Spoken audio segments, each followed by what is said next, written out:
Pues y buenas tardes a todos. Estáis aquí, presencia física, y ahora estáis asistiendo y os están incorporando en presencia virtual para participar en este coloquio organizado por el Grupo de Investigación de una Universidad para el siglo XXI, la Facultad de Filosofía de San Dámaso, y que coordina el doctor David Torrijos, pedido a cargarme tanto de ponente de hoy como luego del turno de preguntas que surjan a lo largo del diálogo.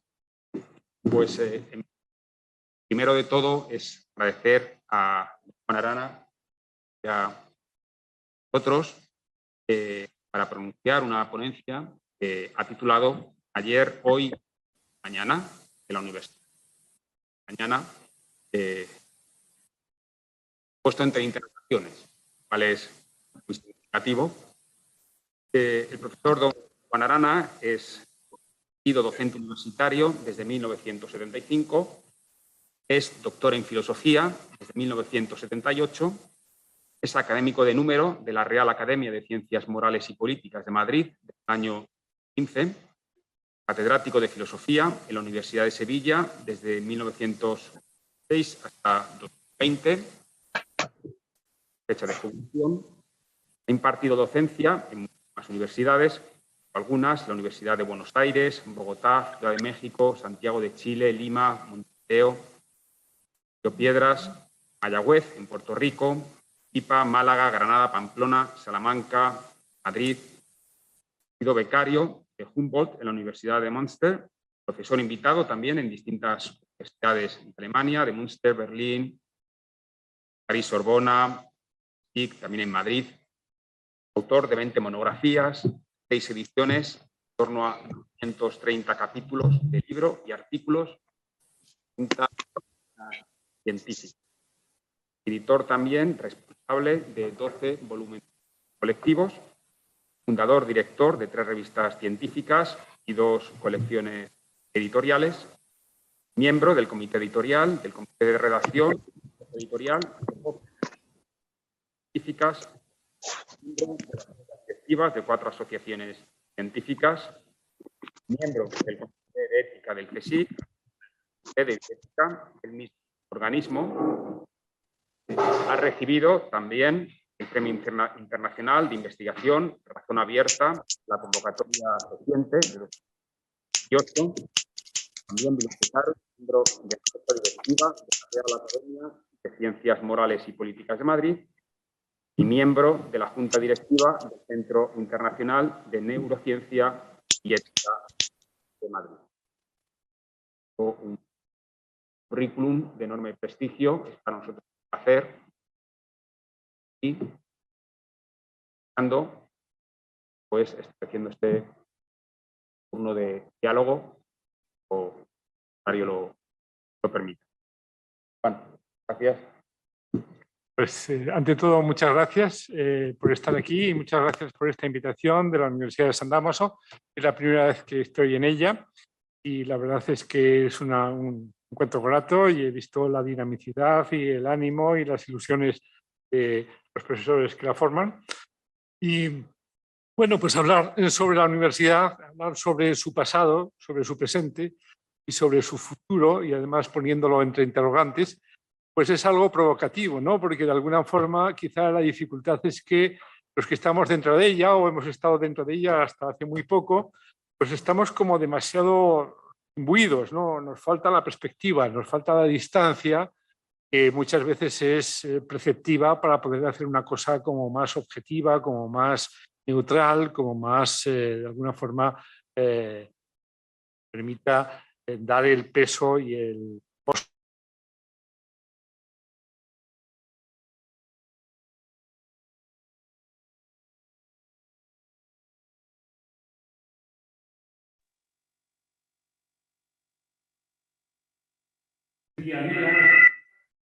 que nos permita, en cierto modo,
posición frente a los actuales desafíos que afronta la institución universitaria es la que digo que es más discutible, más prospectiva y más probablemente utópica.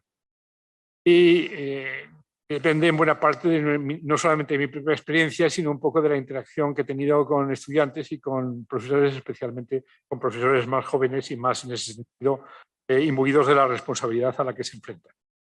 Bien, pues hay algo que más que una tesis es un presupuesto de todo mi análisis.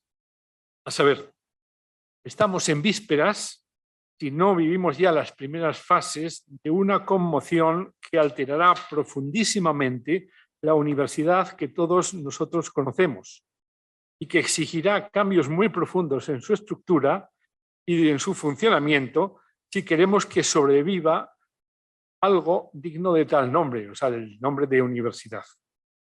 Operan, en efecto, unos factores que obligan a replantear muchos aspectos de la vida social y, en primer lugar, el educativo. No tardaremos en ver hasta dónde llegan sus efectos. De hecho, en otros campos, la aceleración de la historia es bastante notoria. La comunidad universitaria se niega a darse por aludida, arropada como está en su secular somnolencia. O lo que es peor aún, cuando consigue detectar los signos de los tiempos, suele interpretarlos equivocadamente y adopta una política de reformas que solo servirá para hundirla más y más en el pozo del anacronismo, de suerte que o rectifica con decisión sus torcidos rumbos o correrá peligro incluso su propia supervivencia. Como es natural, esto último lo digo más con ánimo de captar la atención del público que me escucha que para ponerme melodramático, porque como diría un inglés, la situación es desesperada pero no grave. Todavía no he nombrado la presunta metamorfosis que pondrá patas arriba muchas cosas y se llevará por delante otras tantas. Voy a hacerlo ahora mismo, aunque ya lo siento, temo ser muy poco original. Es lo que se ha dado en llamar cuarta revolución industrial. Nos han hablado ya de tantas revoluciones reales o supuestas que yo mismo me tomaba un poco a broma esta expresión de la que a menudo había oído hablar. Sin embargo, me he convencido de que se trata de algo muy serio y, lo que aún importa más, muy inminente. Siendo ya septuagenario como soy, se entenderá que subraye lo de la inminencia, porque francamente cualquier cosa que ocurra de aquí a más de 10 o 15 años no consigue interesarme. Aunque he dicho que me he convencido de que tenemos una revolución a la vuelta de la esquina, mejor debería haber dicho que he sido convencido, concretamente por mi compañero de Academia de Morales, José Manuel González Páramo, economista eminente que ha desempeñado, entre otros puestos, el de miembro del Consejo de Gobierno del Banco Central Europeo. En una de nuestras sesiones académicas presentó la memoria Cuarta Revolución Industrial, Empleo y Estado de Bienestar, que sirvió para abrirme los ojos sobre lo que se nos viene encima, incluso a los que ya hemos franqueado las puertas de la tercera edad. Sin embargo, antes de ahondar un poco en las consecuencias de la anunciada conmoción, haré, como prometí, un breve recuento de cómo ha evolucionado la universidad en el curso de mi vida profesional. He conocido bastante de cerca una universidad pública, la de Sevilla, donde me doctoré, y otra de iniciativa social, la de Navarra, en la que me licencié.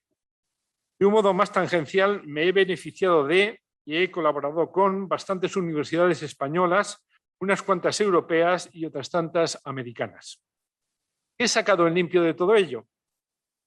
Simplificando todo lo posible y apelando a la orteguiana teoría de las generaciones, diría que he conocido 3 universidades: la de mis profesores, la de mis colegas y la de mis alumnos. Son conceptos que hay que entender en sentido amplio, puesto que a lo largo de 5 décadas son muchas y muy diversas las personas con las que me he sentado en las aulas, en los seminarios y en las salas de juntas. A pesar de tanta diversidad, tiene sentido decir que he conocido 3 tipos de academias, cada una de ellas con sus virtudes y con sus defectos. Lo habitual es que uno se identifique con la universidad en la época en la que fue estudiante y también quizá en la que fue joven profesor.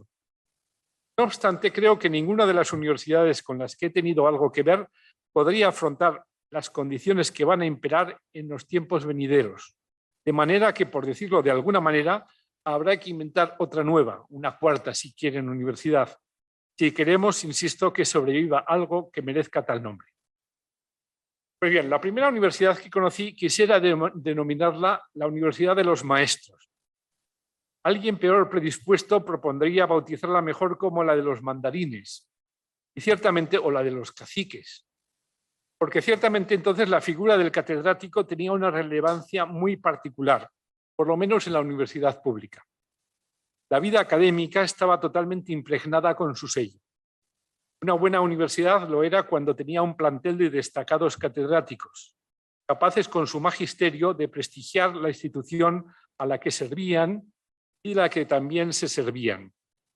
Sabido es que muchos utilizaban la cátedra como plataforma para optar a puestos de mayor relevancia social, por ejemplo, un ministerio, lo cual, si por un lado constituía un lastre, por otro también daba notoriedad a la universidad, puesto que todos veían en ella la matriz del liderazgo social y el semillero de las figuras más influyentes en todos los órdenes, efecto reforzado por la circunstancia de que el número tanto de estudiantes como de universidades era mucho más reducido que el que hubo después. Los catedráticos asumían una parte importante, si no sustancial, de la docencia. El resto del estamento profesoral, los ayudantes y adjuntos, estaban allí casi por amor al arte, puesto que las retribuciones eran bajísimas, o bien eran meritorios a la espera de una oportunidad, la cual normalmente tardaba mucho en llegar, si es que lo hacía. El sistema de oposiciones permitía que jóvenes de gran brillantez escalaran de un solo golpe el pináculo de la carrera docente, si además de sus valores intrínsecos tenían la habilidad o la fortuna de conseguir el padrinazgo de alguna de las figuras que dominaban el área.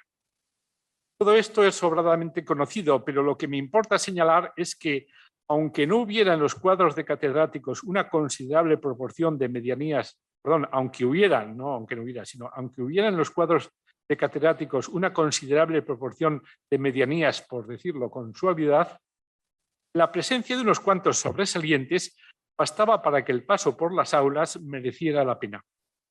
Era frecuente que los estudiantes con vocación universitaria no frecuentaran las clases que les correspondían, sino las que más les interesaban, aunque ni siquiera pertenecieran a la facultad donde estaban matriculados.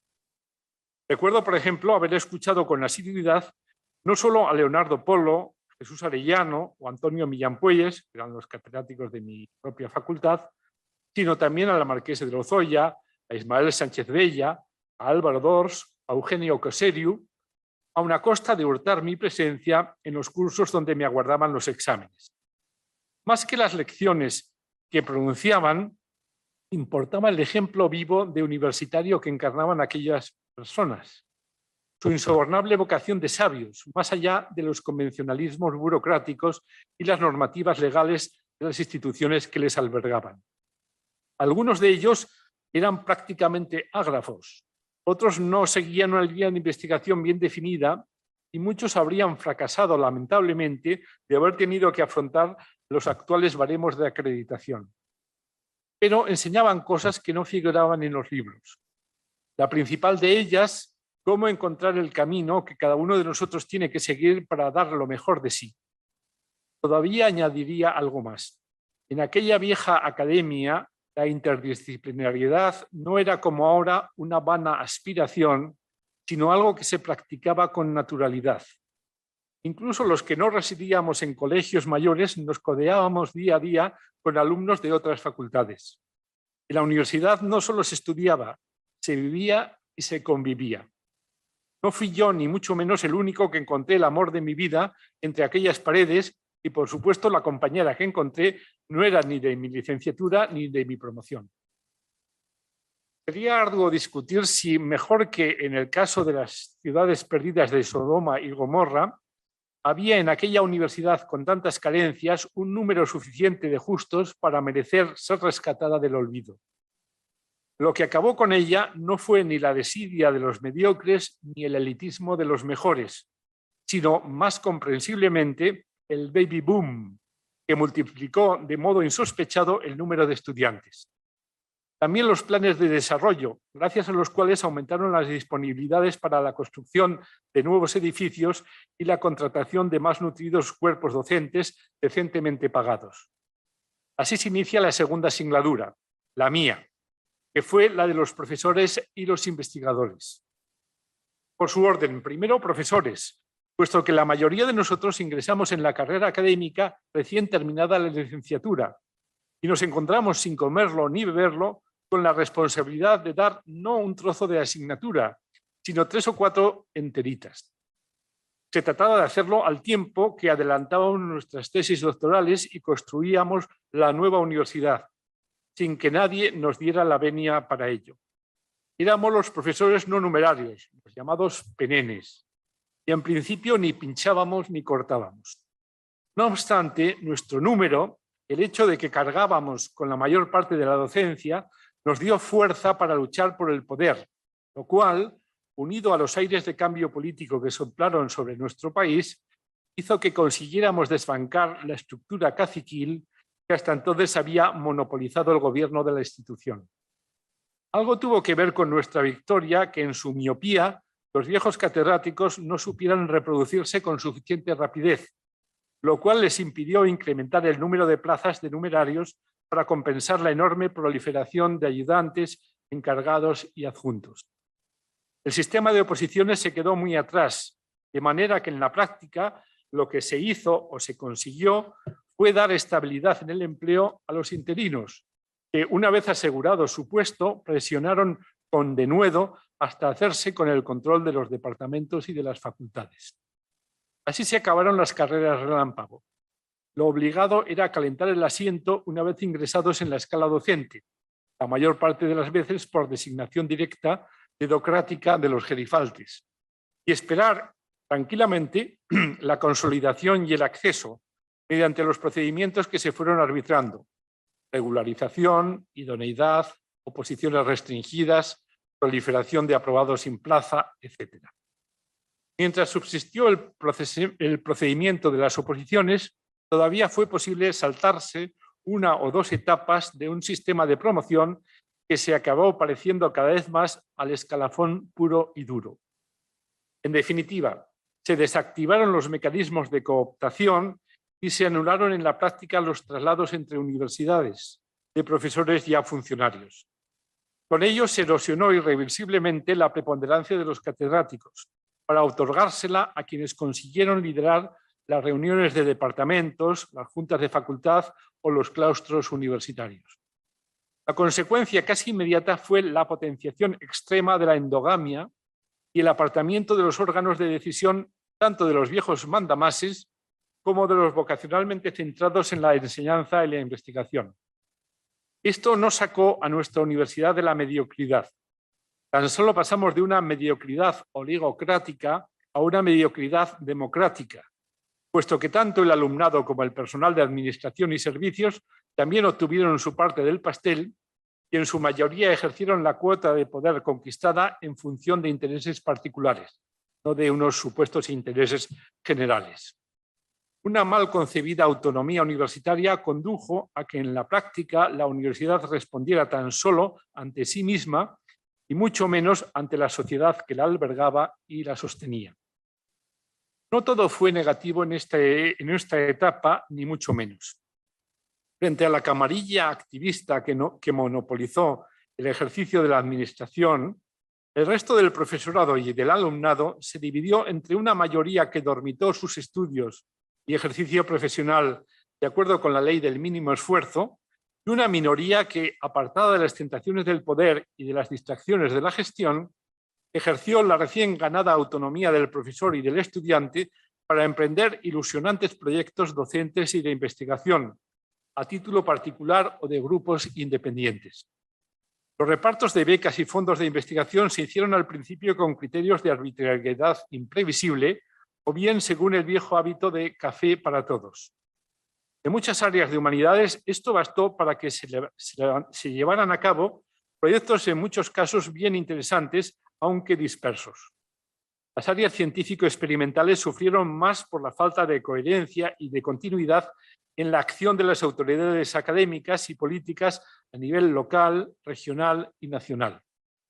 De todo ello resultó la figura de lo que podríamos llamar intelectual guerrillero, bastante característica de la idiosincrasia peninsular. Al fin y al cabo, los que dan carácter y personalidad a la universidad en cualquiera de sus momentos y lugares son los mejores de ella. Y los mejores en esta etapa, que va más o menos desde comienzos de los 70 hasta finales de los 90, fueron profesores e investigadores en buena parte autodidactas, que en primer lugar educaron a las nuevas generaciones recién salidas del subdesarrollo a costa de retrasar su propia formación.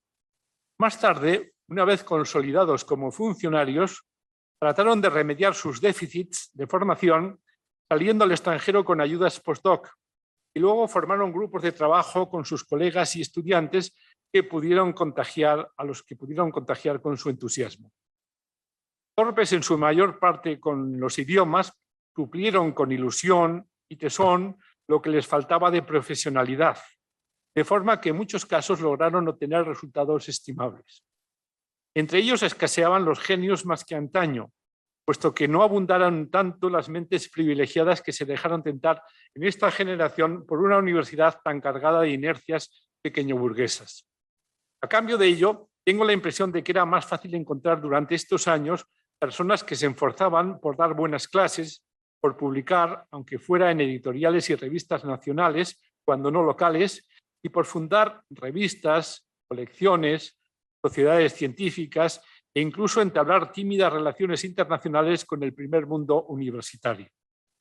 Las ambiciones de los profesionales solventes desbordaban menos que antes los límites de los recintos universitarios y, decididos a construir allí su casa, hicieron que en el páramo de la incuria nacional surgieran numerosos rincones donde encontró asiento la calidad, o por lo menos el esfuerzo más o menos torpe e improvisado por conseguirla.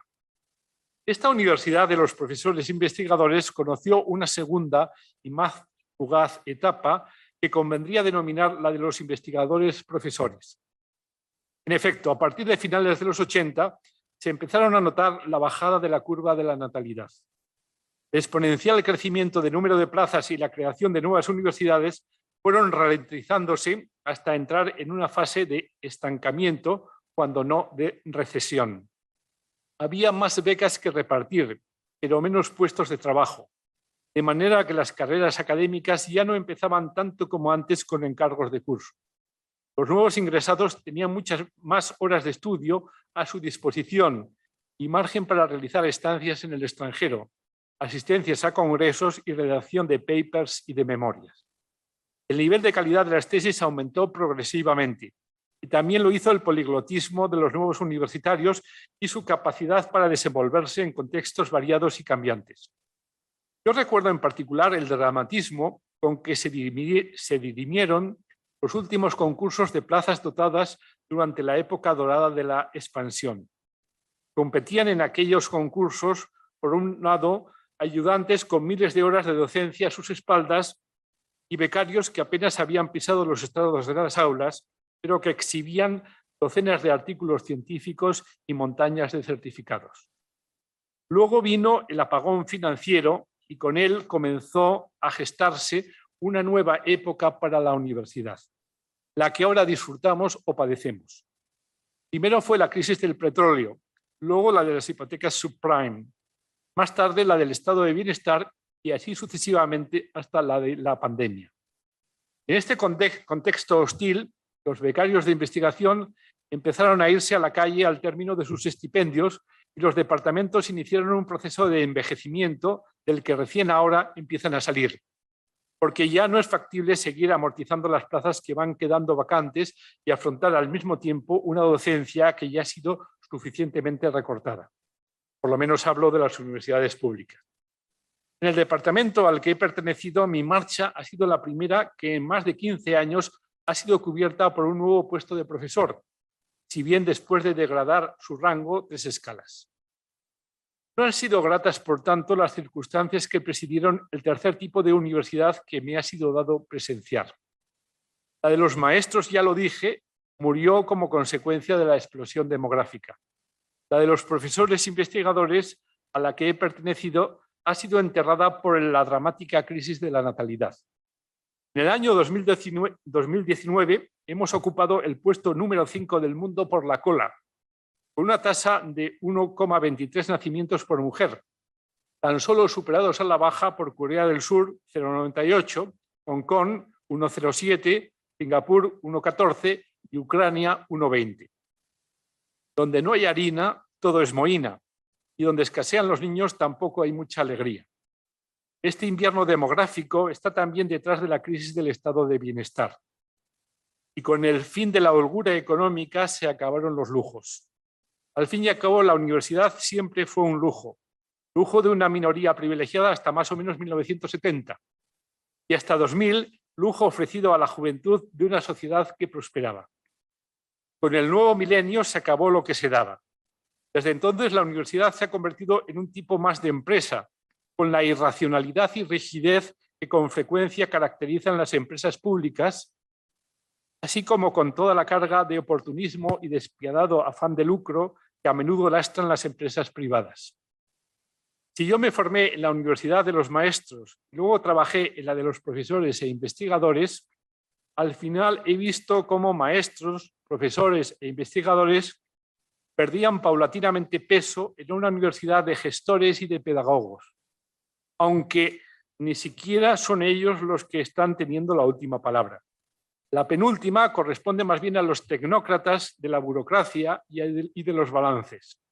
La última a unas autoridades político-económicas que han decidido reducir la universidad a un tipo de escuela profesional que no genere conflictos y rinda más beneficios que pérdidas contables. Con esta presentación del asunto temerán ustedes que me dedique a despotricar el resto de la charla, como cuadra a un jubilado cascarrabias. Pero no. Como todos los de mi quinta, he rajado lo mío de Bolonia y de sus secuelas. Sin duda representó una desgracia, pero no tanto para la universidad en sí como para el chiringuito que nuestra generación había montado. Y si ha servido al menos para echarlo abajo, no fue después de todo tan horrible. Una universidad inamovible sería una universidad esclerotizada y conviene cambiar de vez en cuando, incluso aunque sea para peor.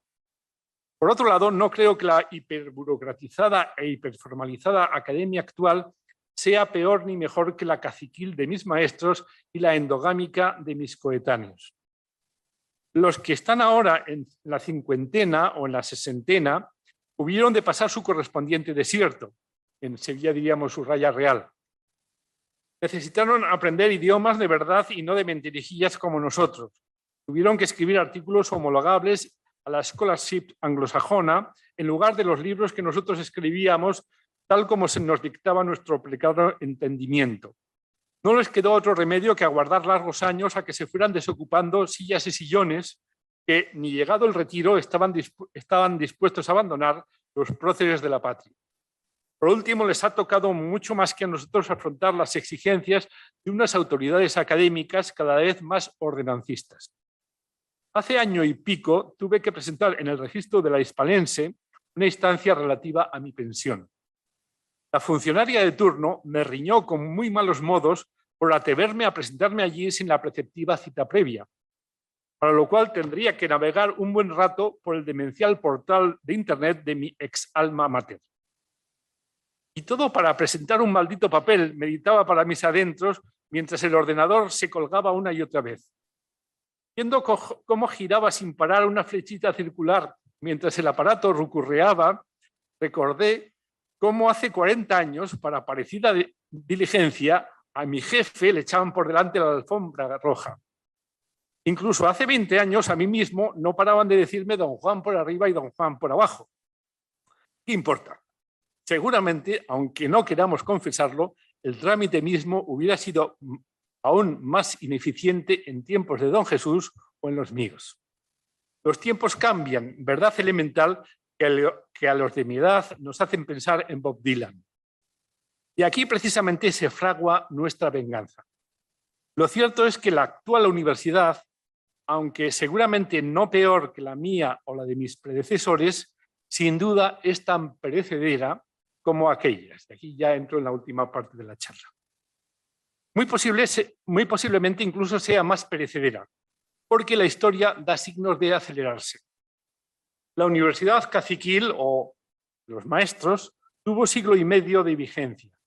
La endogámica habrá durado sus buenas 3 décadas. ¿Cuánto tiempo le quedará de vida a la actual idolatría de baremos y de rankings?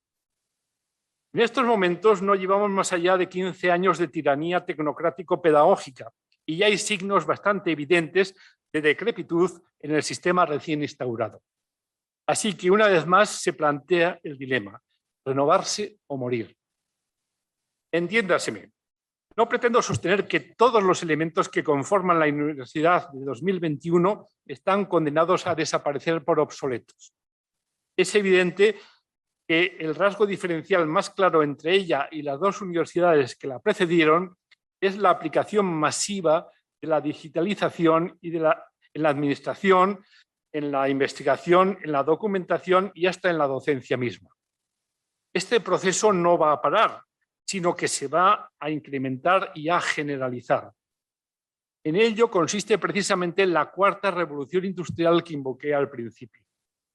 Con ella no se alude a un futurible más o menos incierto.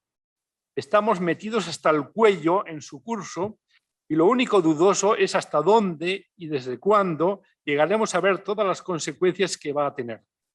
He dicho llegaremos y entraremos como si hubiera que dar por descontado que seguiremos nosotros ahí. Quiero decir, los miembros de la especie Homo sapiens sapiens. Es algo que cuestiona el transhumanismo. Pero en realidad yo no quiero ir por ahí. Mis pretensiones son más modestas.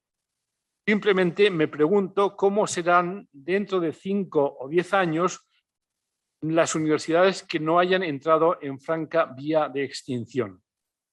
Más todavía me gustaría atisbar cuál será el perfil de los profesores e investigadores que poblarán dichas universidades.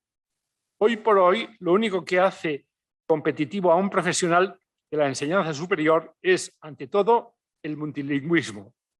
Y luego, la capacidad para adaptarse a los aparatos y explicaciones informáticas que van surgiendo con ritmo trepidante. A continuación, la acumulación de méritos homologables por las agencias de calificación académica, la aptitud de integrarse en grupos de investigación y de gestionar becas, ayudas o proyectos. Asimismo, la habilidad para sobrevivir a la incesante burocracia que requiere la ejecución de proyectos, la promoción académica y la impartición de docencia.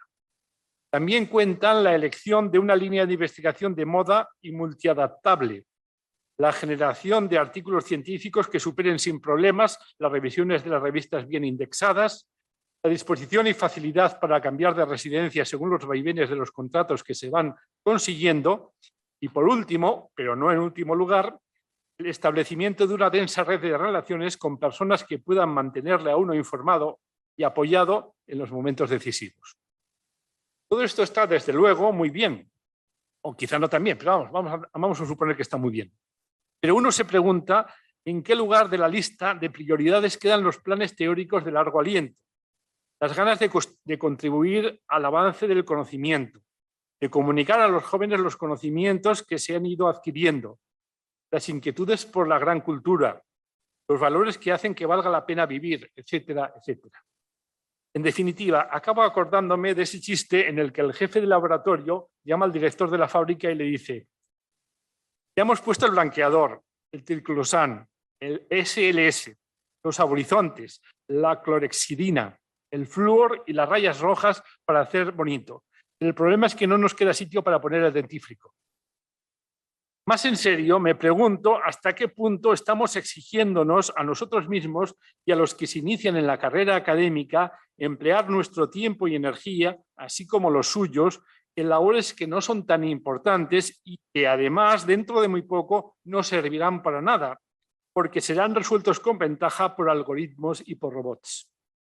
Estoy convencido de que las tesis antropológicas de la inteligencia artificial fuerte son erróneas, pero aunque las máquinas nunca acaben de emular un ser humano cabal, nosotros sí podemos confinar nuestro esfuerzo en el terreno que les es propicio, en cuyo caso nos batirán en toda la línea si es que no lo han hecho ya. No tiene sentido pretender jugar a las damas, al ajedrez o al Go mejor que ellas, ni ganarles en una competición de cálculo numérico o manejando un entorno de precisión. Si queremos ser competitivos en el mercado de trabajo, tendremos que encontrar actividades inaccesibles a la automatización. Y si proyectamos adaptar nuestra universidad al mañana, habrá que diseñar una universidad en la que los profesores se distingan de los tutoriales informáticos y los estudiantes se preparen para tareas que no sean abordables por los sistemas expertos. Hace ya unos 10 años se puso en contacto conmigo quien dijo ser directora de universidades de la Comunidad de Castilla y León. Y me dijo, mire usted, tenemos un programa de incorporación a plazas docentes de antiguos becarios de doctorado, pero solo disponemos de 15 plazas y tenemos 50 aspirantes. Queríamos pedirle que evalúe esas solicitudes para seleccionar las mejores. Sentí un escalofrío por la responsabilidad que me ofrecía asumir. Debió darse cuenta porque para tranquilizarme añadió, pero no se preocupe usted, porque hemos elaborado también un baremo muy preciso, de forma que usted solo tendrá que aplicarlo. Como ya había tenido experiencias parecidas, le respondí, mire usted, considero que no tiene ningún sentido que yo haga un trabajo que cualquier administrativo puede llevar a cabo mucho mejor. Lo malo es que siempre se le ocurren a uno las respuestas que quisiera haber dado cuando ya se ha pasado la oportunidad de hacerlo. De tener más rápida capacidad de reacción, me hubiera gustado decirle. Por otro lado, seguramente un ordenador corriente lo hará con mayor precisión y justicia que el más experto funcionario.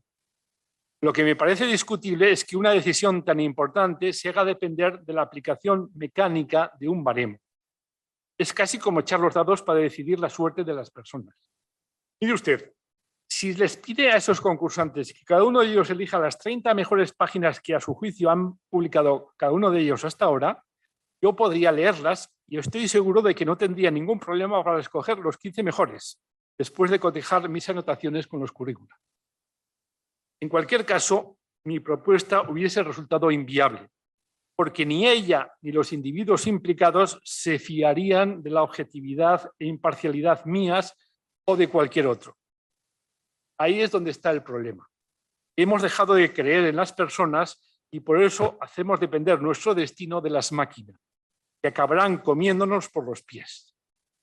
Ya estamos en una situación en la que o animamos a nuestros jóvenes a que practiquen una creatividad absolutamente ácrata o solo aspiramos a que adquieran habilidades estereotipadas. Esto último no es ninguna broma. El robot Torobo-kun, fabricado por el Instituto Nacional de Informática del Japón, realizó el examen estándar de acceso a la Universidad Nipona y obtuvo unos resultados que le hubieran permitido estudiar en el 70% de las facultades del país.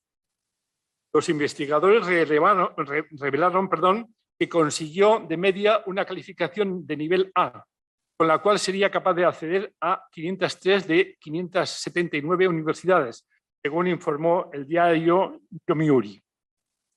No quisiera abandonarme a la casuística, porque pronto quedaríamos desbordados por la marea de información que nos anega. Por lo tanto, iré al grano. Creo que ha sido un error histórico abandonar las facultades universitarias tradicionales, Derecho, Medicina, Humanidades y Ciencias puras. Al hacerlo, hemos ido transformando nuestros centros en meras escuelas profesionales, lo cual pudo haber tenido algún sentido a mediados del siglo XX, pero de ninguna manera ya lo tiene bien entrado el siglo XXI. Hacia 1990, el norteamericano medio cambiaba de trabajo como media 11 veces a lo largo de su vida activa y 3 cambiaba incluso de cualificación profesional. La tendencia no ha hecho más que incrementarse desde entonces y se ha extendido a todos los países medianamente desarrollados. Sería exagerado decir que la gente de hoy en día cambia de trabajo como de camisa, pero desde luego no muchos jóvenes quieren o pueden echar raíces con facilidad. Es posible que dentro de poco la afirmación anterior ya ni siquiera sea hiperbólica. Las cosas van muy deprisa, de modo que no solo cambian las personas, sino que también cambian las profesiones mismas. Según señalaba un informe del World Economic Forum, más del 65% de los alumnos de enseñanza primaria actual ejercerán con toda probabilidad profesiones que ni siquiera existen en este momento. ¿Qué sentido tiene hacer planes sobre la enseñanza de lo que todavía está por definir? el máximo responsable de una universidad online me comentó que mientras almorzábamos, como dicen los mexicanos, se cuenta el milagro sin mencionar el santo.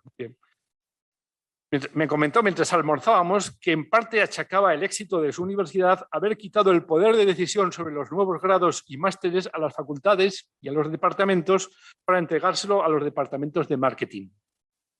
No voy a entrar a juzgar si esto es bueno o malo, pero cuando una titulación puede surgir de la nada o volver a ella en una reunión donde los académicos brillan por su ausencia, es indudable que estamos en un contexto bastante alejado no solo de la universidad tradicional, sino de cualquier noción reconocible de universidad. Si se quiere, será una escuela profesional de alto nivel.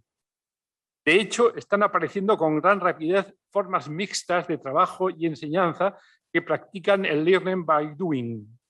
No es ninguna novedad que las empresas den cursos de capacitación a sus nuevos empleados y también a los antiguos para que se adapten a cambiantes condiciones y cometidos. El fenómeno está adquiriendo progresiva importancia y la pretensión de las viejas universidades de competir en este mercado puede resultar una estrategia más que torpe, suicida. Si llamamos a las cosas por su nombre, el paso de la antigua universidad a la actual se debió a que con el ocaso de la sociedad del bienestar, los administradores de los caudales públicos pensaron que aquella, la universidad tradicional, era un lujo que en los tiempos que corren no podíamos permitirnos. Los jóvenes se pasaban 5 años en una especie de limbo aprendiendo cosas que luego no tenían aplicación directa a la hora de encontrar trabajo. Decidieron siempre estas preclaras mentes que bastaba con 3 o 4 cursos para que salieran de las aulas en condiciones de incorporarse al mercado de trabajo plug and play. Como hacemos con los accesorios de los ordenadores. Ya no hace falta que aprendan, directamente se enchufan y ya está. No contaban esta gente, estos que tuvieron estas decisiones, con que ahora los tiempos, más que correr, vuelan. Muy pronto han quedado agotada esa universidad supuestamente aggiornata, con el riesgo inminente de quedarse fuera del mercado de la enseñanza profesional. Eventos puntuales como la COVID-19 resultan dolorosamente elocuentes en este sentido. Si empezamos a transformar la enseñanza universitaria en enseñanza a distancia, las universidades convencionales tendrán que competir con universidades online, que han sido diseñadas ad hoc y resultan mucho más eficientes. En todo caso, puesto a matricularme en una universidad a distancia, ¿por qué no hacerlo en la de Harvard mejor que en la de Burgos o en la de Salamanca? Dado que además en estas últimas me van a impartir la enseñanza en inglés macarrónico. Una clase en streaming será casi igual de bien a 30 alumnos que a 30.000. Logan Alexandre lo dice bien claro en su libro La guerra de las inteligencias. Le cito: la educación superior se llevará a cabo cada vez más a distancia, con profesores superestrellas dando conferencias a millones de auditores en todo el mundo, mientras los demás profesores pierden su empleo. Fin de la cita. Muy negro se divisa el panorama, a no ser que haya un golpe de timón que nos lleve, mejor dicho, que os lleve por más acertados derroteros. Yo ya estoy jubilado, estoy tranquilo. ¿Y cuáles podrían ser estos derroteros? Se achaca a los que han efectuado las últimas reformas universitarias que hayan optado por el pragmatismo. No creo que ese sea un defecto en sí. Lo malo es que han elegido un pragmatismo de corto plazo en vez de apostar a largo, como hubiera sido lo suyo. Por mucha crisis que se produzca en el estado de bienestar, los valores que quiso encarnar por tradición la universidad, aunque muchas veces no lo consiguiera, constituían el único lujo del que bajo ningún concepto la sociedad podía permitirse prescindir. ¿Cuáles eran esos valores, por cierto? A mí me enseñaron que el viejo ideal consistía en reunir una libre comunidad de estudiantes y profesores sin que hubiera entre ellos barreras de edad o de rango, preocupados únicamente en la libre creación y comunicación de un saber puro, sin otra jerarquía que la que otorga la experiencia y el conocimiento. ¿Qué tiene que ver esto con una situación en la que los estudiantes se han convertido en clientes atentos a que no se les defraude el dinero que han pagado por la matrícula, salvo cuando ésta ha sido prácticamente gratuita, en cuyo caso muchas veces lo que les preocupa es obtener el título por un coste de esfuerzo igualmente bajo? ¿Y qué relación guarda con un profesorado estresado por la urgencia de hacerse con currícula homologables y luego por las interminables parafernalias burocráticas relacionadas con la impartición de su docencia, así como con la búsqueda y luego la justificación del apoyo financiero que es menester para investigar. La competitividad mal entendida y la obsesión por justificarse ante las haciendas públicas o los consejos de administración privados amenazan seriamente con enterrar la universidad o lo que quede de ella. En las capitales de Sudamérica proliferan como setas sedicentes universidades que solo sirven para expedir titulillos a pobre gente que los necesita para salir del paso. Lo triste del caso es que vetustas instituciones europeas, muchas de ellas con historiales que se remontan a la Edad Media, se lo ponen fácil porque en realidad han decidido perseguir objetivos no muy diferentes.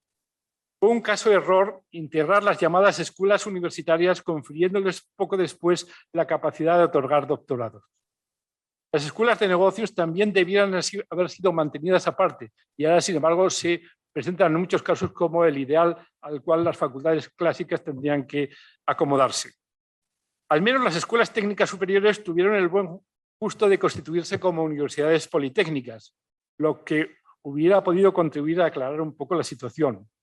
Pero cuando no consiguieron alcanzar suficiente masa crítica, las universidades no solo las retuvieron con avidez, sino que trataron de redefinir las facultades tradicionales a su imagen y semejanza e inventaron nuevas facultades para enseñar las profesiones de moda.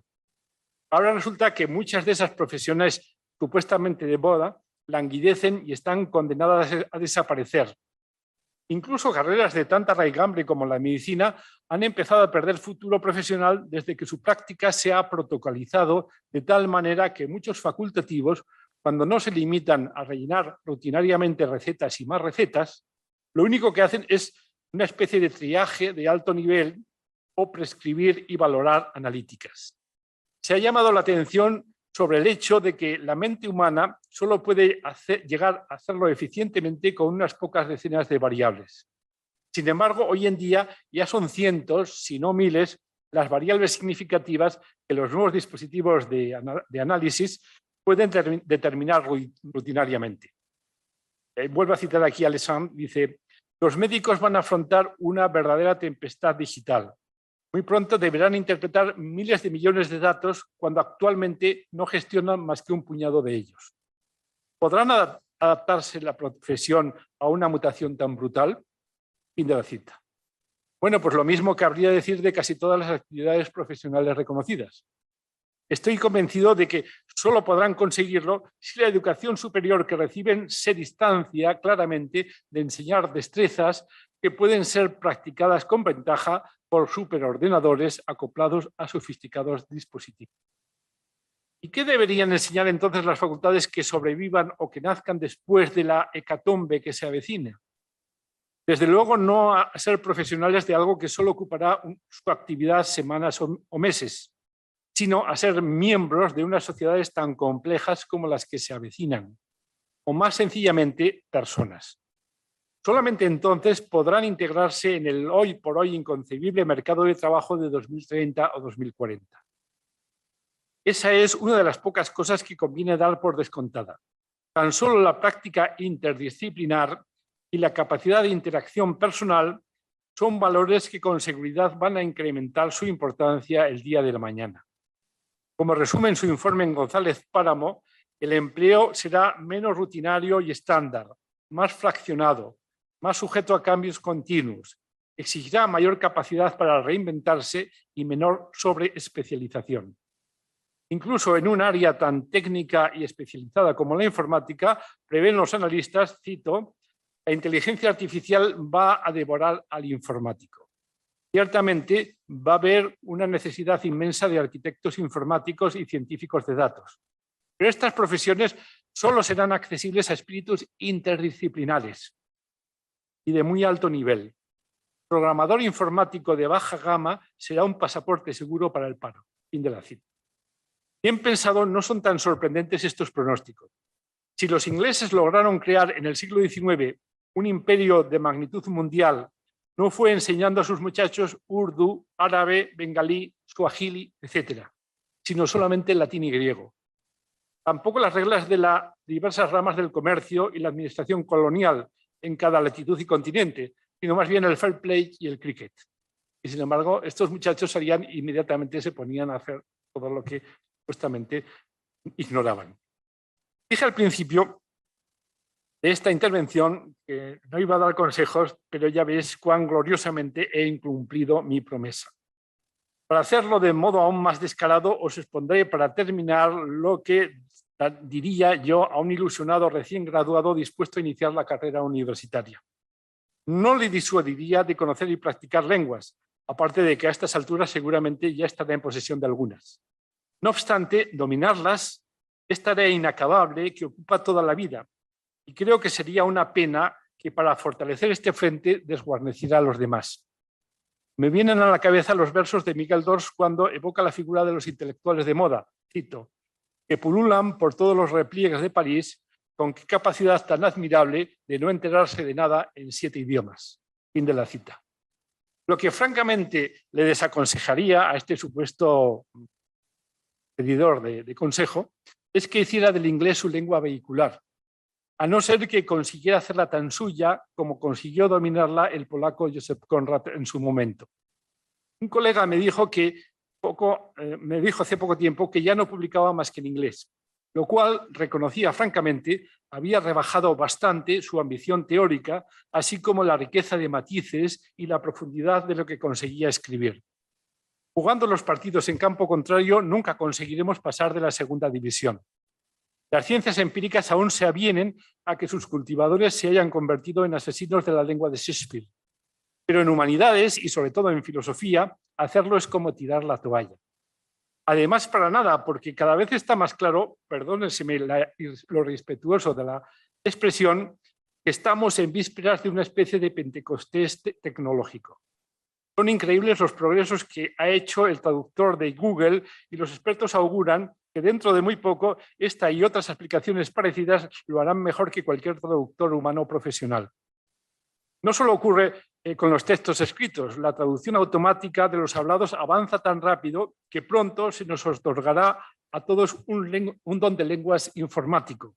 Con un pinganillo en la oreja entenderemos a cualquiera que se nos acerque y seremos comprendidos en directo por el más remoto de los inuit o de los hotentotes. Lo que conviene hacer es dominar de verdad los misterios y recursos de la lengua materna, sobre todo si, como en nuestro caso, es de ámbito suprarregional.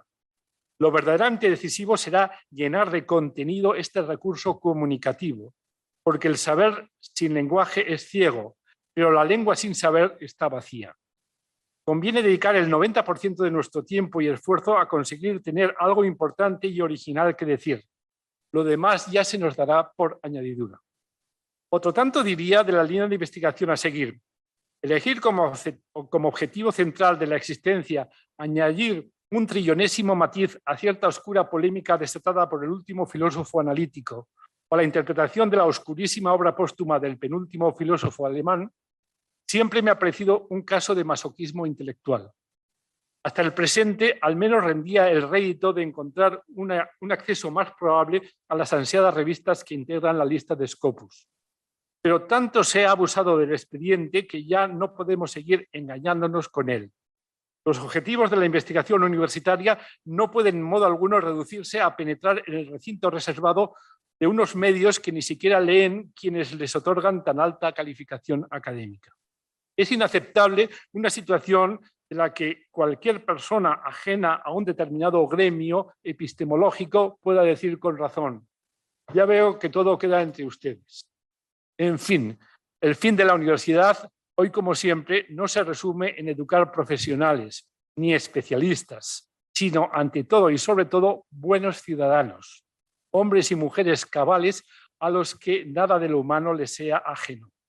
Por consiguiente, todos los universitarios deberíamos reivindicar ese ocio esforzado que, según Aristóteles, está en el origen del saber.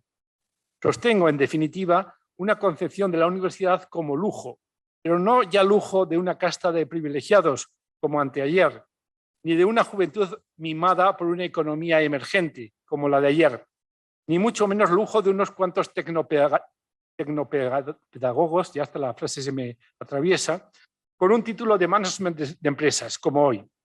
En adelante deberá ser el lujo de toda la sociedad, para que no esté ausente de ella el cultivo del saber puro y la libre creación intelectual más allá de las urgencias vitales básicas. Para ello, no deberá convertirse en escuela profesional, sino en escuela de ciudadanía y de alta cultura. Es mucho lo que nos jugamos si renunciamos a ello. Gracias.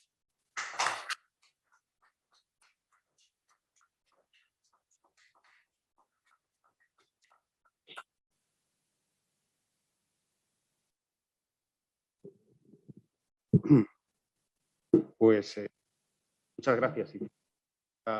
Lúcida, con lúcida,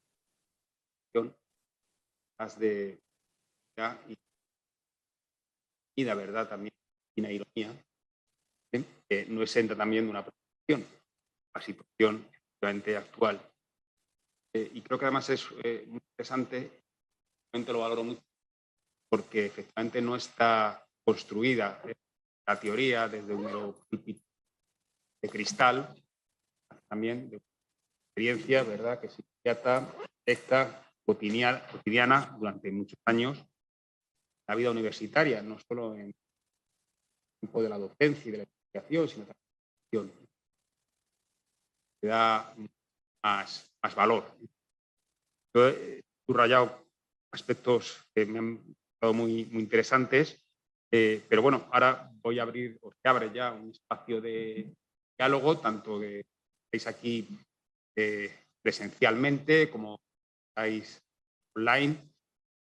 Para los que están virtual, poder intervenir, ¿verdad? Os cedo, efectivamente, os paso la voz, que sin más palabras, pues abrimos.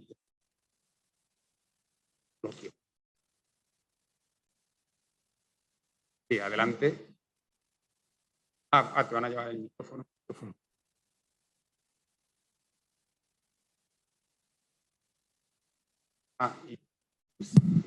Bueno, muchas gracias, Juan, por esta exposición tan bien divertida, en algunos momentos, ¿no? A la pregunta que se me hace a mí, con esa descripción diacrónica de lo que ha ocurrido en nuestras universidades, ¿no? Y si la situación es la que dices, que yo creo que sí, ¿quién puede ser el sujeto que cambie, que haga que realice ese consejo que nos das, ¿no? Porque en algún momento lo hizo una nueva generación de jóvenes que eran muchos, has dicho, y se hicieron con el poder frente. Pero ¿quién puede ser el sujeto? Porque claro,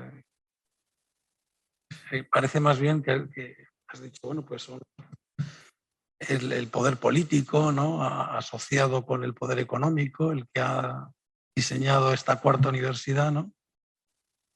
Y ahora cómo nos deshacemos de estas ligaduras. Sí. Bueno, efectivamente esa es la pregunta clave, ¿no? Yo diría que indudablemente ahí los universitarios tenemos poco que hacer porque somos sujetos posibles, ¿no?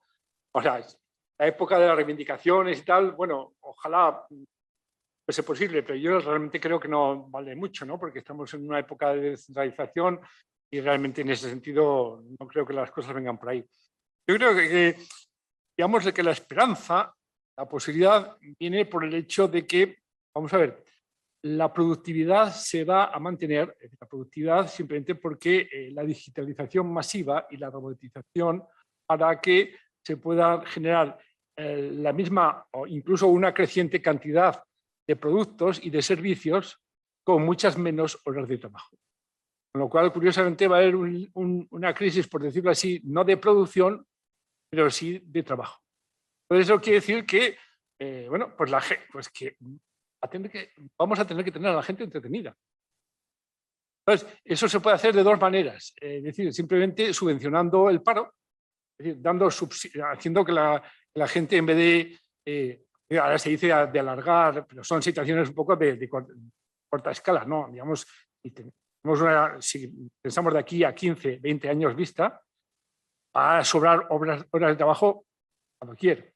Entonces, voy a simplificar mucho, ¿no? podemos optar entre decir, pues jubilamos a la gente a no a los 65 años, sino a los 55 o a los 50. Y a partir de los 50 años, que la gente se dedique a pescar con caña y cosas similares. Y en cambio, seguimos manteniendo estresados a los gente joven. Que cada vez tendrá, digamos, que hacer una especie de capacitación cada vez más competitiva, una especie de oposición que va a durar más o menos desde los 10 hasta los 30 años, a los 30 años exhaustos, después de haber hecho unos currículos súper ferolíticos, entonces acceder a un mercado de trabajo que va a ser relativamente... Esta es la opción hacia la que en principio vamos. Entonces mi propuesta es muy sencilla, diciendo, ¿por qué en vez de subvencionar a los viejos no subvencionamos a los jóvenes? ¿De qué manera? Eso es básico. Mi idea, esto lo he escrito, lo tengo de alguna manera propuesto, aunque es un artículo que publiqué en los anales de la academia y que ya directamente lo escribí así, ¿no? Algunas consideraciones utópicas sobre el problema educativo. Y básicamente lo que decía, bueno, lo que habría que hacer es que la universidad ya no sea algo, digamos, de unos pocos, sino que sea todos a la universidad. Y no solamente todos a la universidad, sino todos a la universidad, no 3 o 4 años como ahora, sino 8 o 9. De lo cual, pero eso sí, ¿de qué manera? Profesionalizando. Es decir, mi propuesta es que profesionalicemos al estudiante. Y que la persona que entra a la universidad a los 18 o 9 años entre no con una beca, sino con un salario, siendo algo así como una especie de funcionario profesional. Y se le exija, por lo tanto, vamos, una cosa de alto nivel. Un estudiante no es que tenga que estar trabajando 40 horas diarias para sacar aprobado, sino que sean 5 o 6, pero trabajando de verdad. Y con un sueldo suficientemente grande como para empezar a crear una vida familiar. Y también procrear, si de alguna manera, de esa forma creo que se podría de paso resolver el problema demográfico. Entonces, si profesionalizamos a la gente de tal manera que le damos una formación básica general, es decir, los 5 primeros años no están estudiando informática, súper no sé qué, o cirugía de los tractos no sé qué, sino arte, historia, teología, filosofía, literatura, física, matemáticas, química general. Después de esos 5 primeros años de, digamos, de generalidad humanística y humanizadora, entonces ya sí podíamos entrar en un periodo de 3 años de una escuela profesional de altísimo nivel para ya colocarse.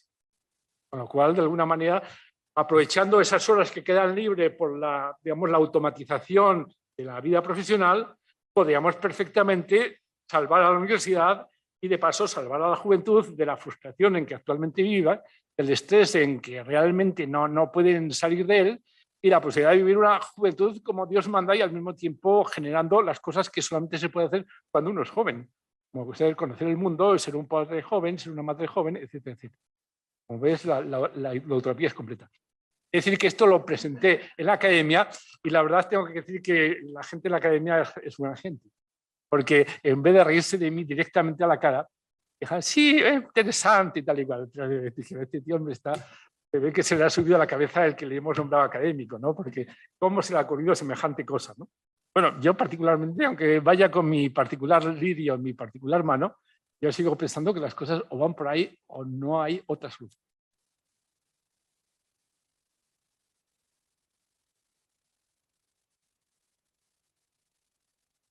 En definitiva, la fórmula es esa, no subvencionemos a los viejos, subvencionemos a los jóvenes.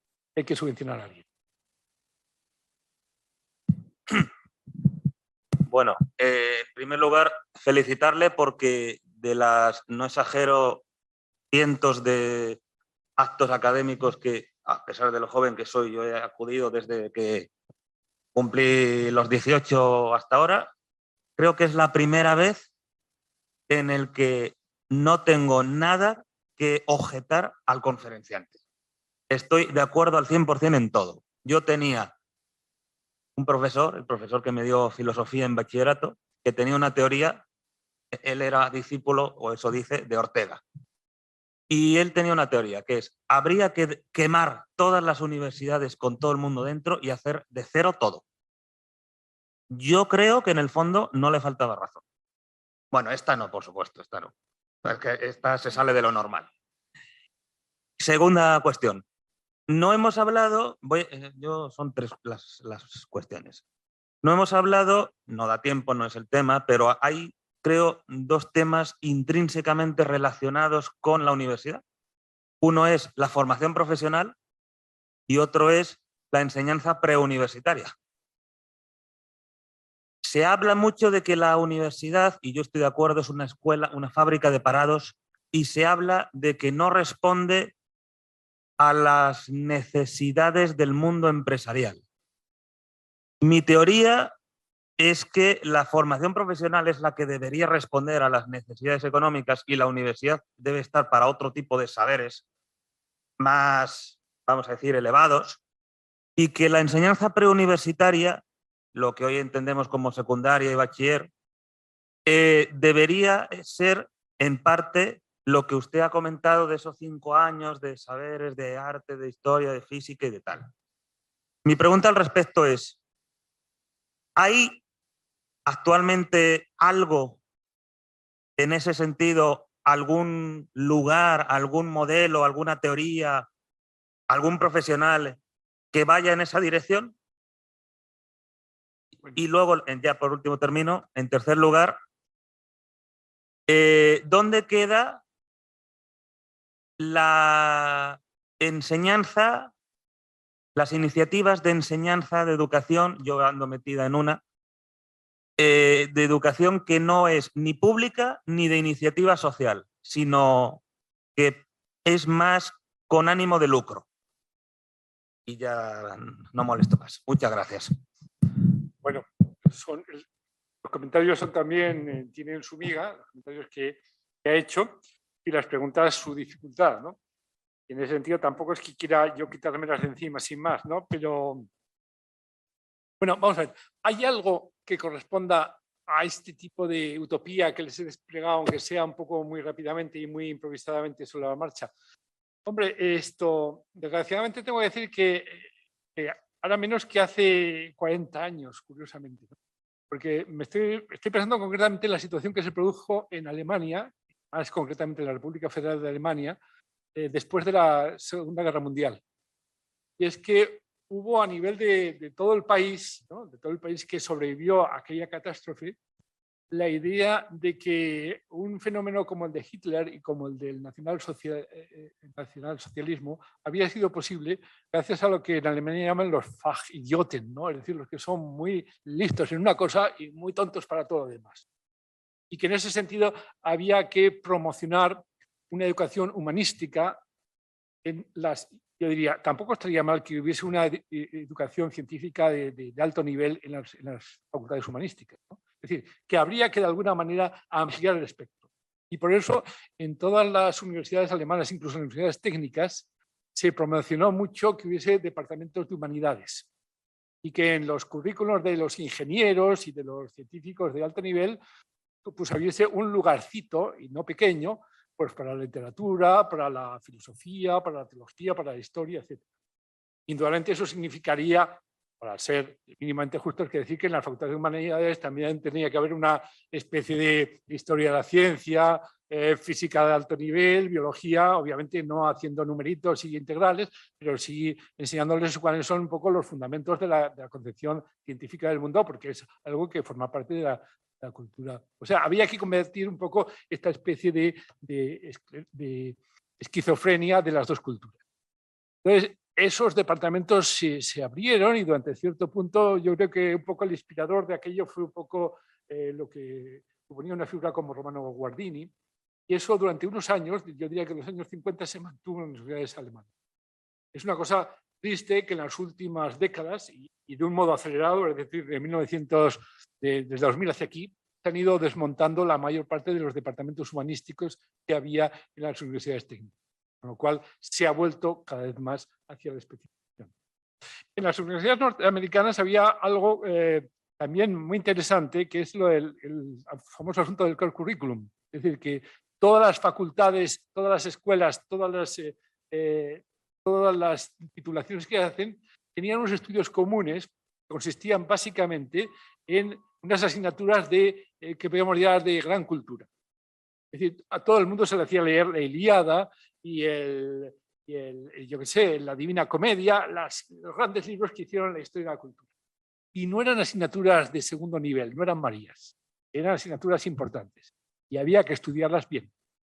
Y eso era una cosa que, por lo visto, de las primeras universidades que lo puso en marcha fue la Columbia University y la Universidad de Chicago. Pero también en Stanford, en una gran cantidad de universidades, había ese núcleo de estudios de core curriculum. Eso también se ha ido diluyendo y que yo sepa, solamente en Columbia University se sigue manteniendo. Pero son, de alguna manera, indicios de que ya esa idea de que no podemos crear especialistas sin horizontes y sin capacidad de tener amplitud de miras en la universidad ya existía.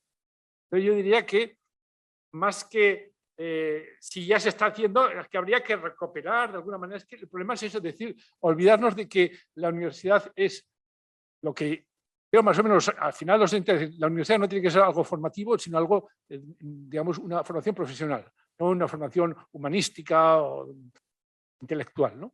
Tenemos que recuperar esa idea de que aquí lo que se forjan son ciudadanos y no trabajadores. Fundamentalmente porque el trabajo es una cosa tan cambiante que no tiene sentido dedicar 5 años, porque cualquiera de las personas que se incorporen al mercado de trabajo en los próximos decenios van a tener que hacerlo con una capacidad de cambio verdaderamente espectacular.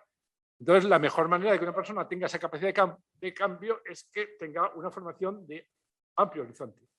Por cierto, hoy hemos comido en un restaurante que está aquí cerca, que se llama Restaurante Francisca. Y yo pensé que Francisca sería la persona que fundó.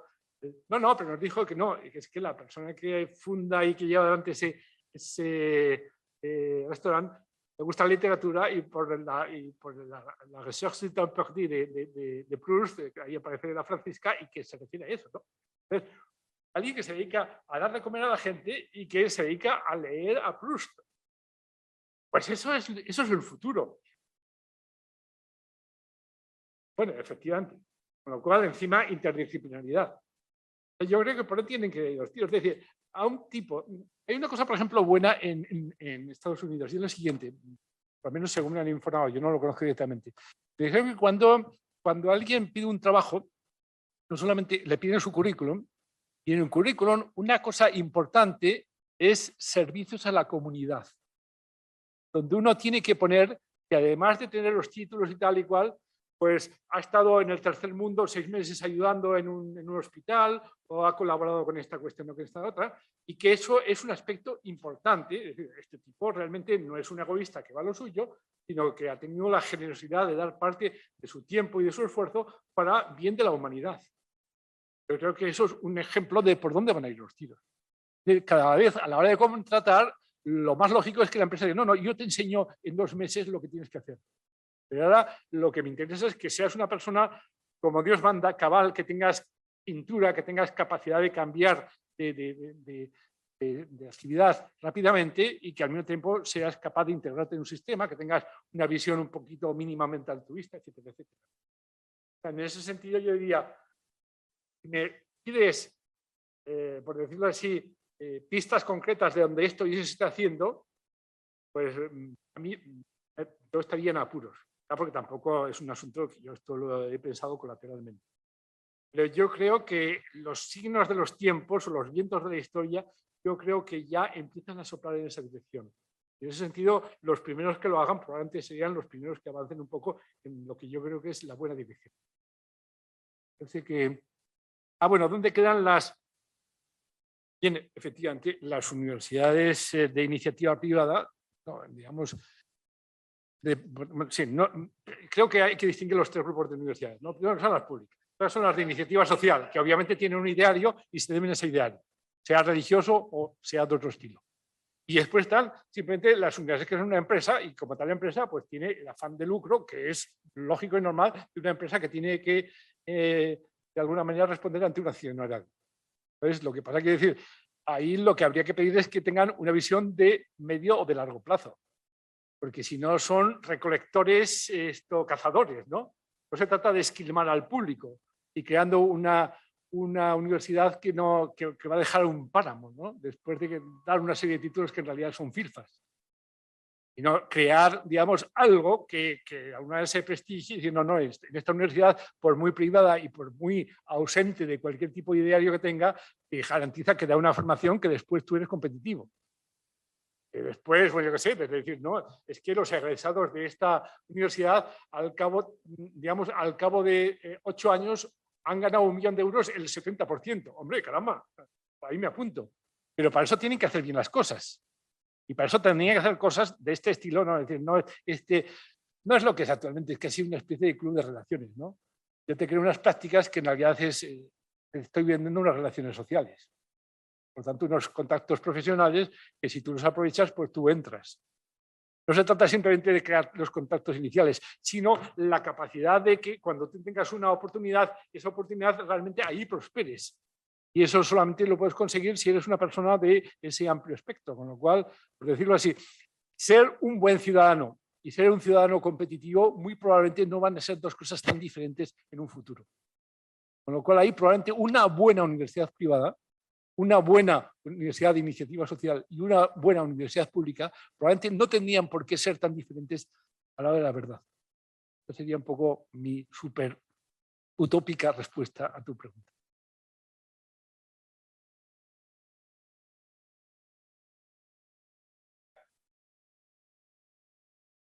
Podemos tener tiempo para una pregunta más.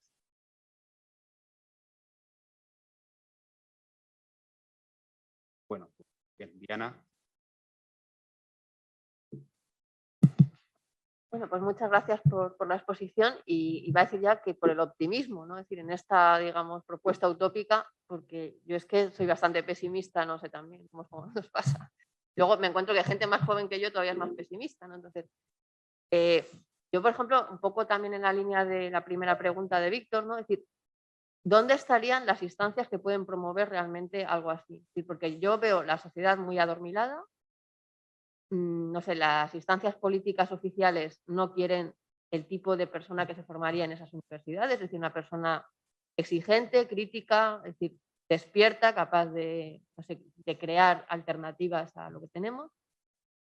Y luego, pues digamos, los poderes fácticos pues tampoco van en esa línea, es decir, y claro, pues todo esto, un poco el escenario que se apuntaba de la renta básica universal que sirva para tener en mínimos, digamos, pues una supervivencia, digamos, una forma de estar, digamos, alimentado, cómodo, con cierto confort, pero que no lleve a ese ocio, ¿no? A esa escolé, o a esa, es decir, que pueda promover un cambio real en las estructuras, digamos, políticas en el sentido más amplio, ¿no? De la política, de la convivencia. Entonces, ¿a quién le interesa esto que tenga capacidad de promover una transformación?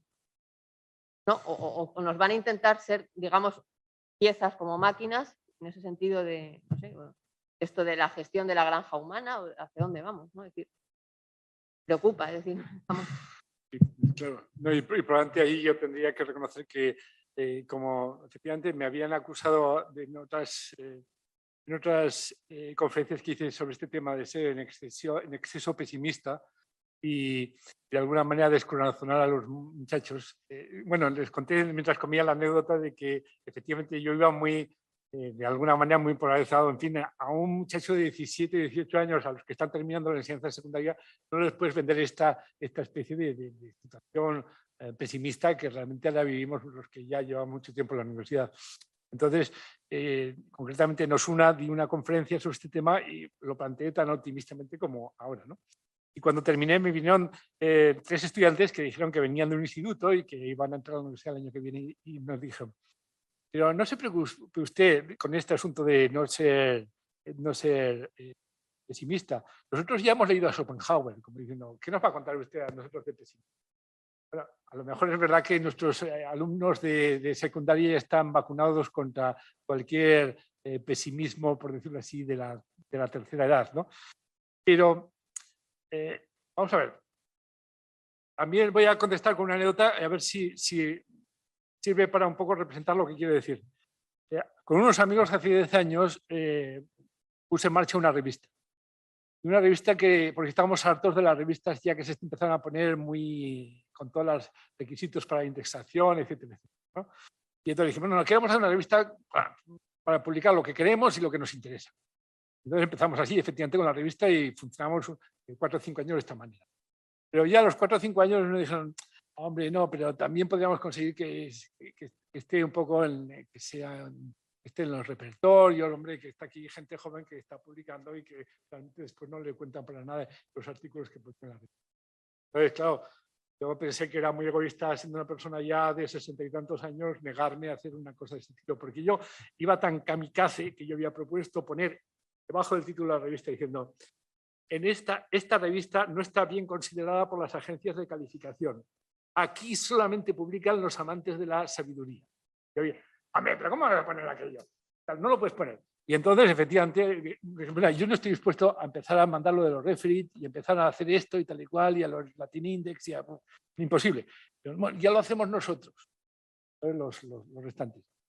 Llevamos la revista ahora desindexada y ya está metida en 8 índices y creo que nos equivocamos de medio.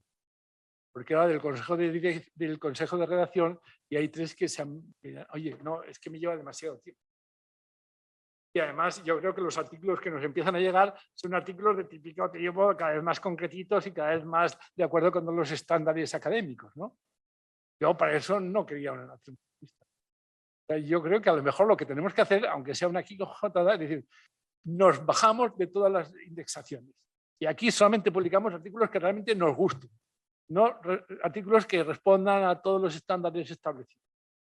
Entonces yo creo que si el número de Quijotes empieza a proliferar, y hay mucha gente que está muy harta, pero mucha gente. No gente mayor, sino gente joven. Yo creo que, claro, eso significará que los primeros serán un poco gente muy idealista y muy sacrificada. Pero yo tengo cierta esperanza de que eso puede ser una especie de movimiento rápido, ¿no? De que cuando la gente diga, oye, pero qué interesante, qué bonito es hacer una cosa donde realmente lo hacemos no por buscando que esto me va a suponer tanto para el sexenio o tanto para la acreditación, sino que realmente lo estamos pasando divinamente bien discutiendo unos con otros y de alguna manera estimulándonos y esto me saca otra cosa. Es decir, se trata de motivarnos por algo que no sea simplemente digamos, prosperar económica o profesionalmente. Claro, yo reconozco que es muy fácil decir esto cuando yo ya tengo mi pensión asegurada, pero o esto o si no, realmente la cosa va a ser dura.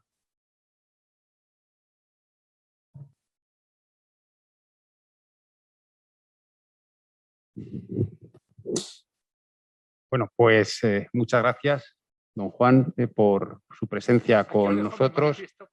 El manifiesto utópico, perfecto. Por su presencia, creo que por una conferencia muy interesante, sinceramente, y también por haber mantenido este coloquio con nosotros.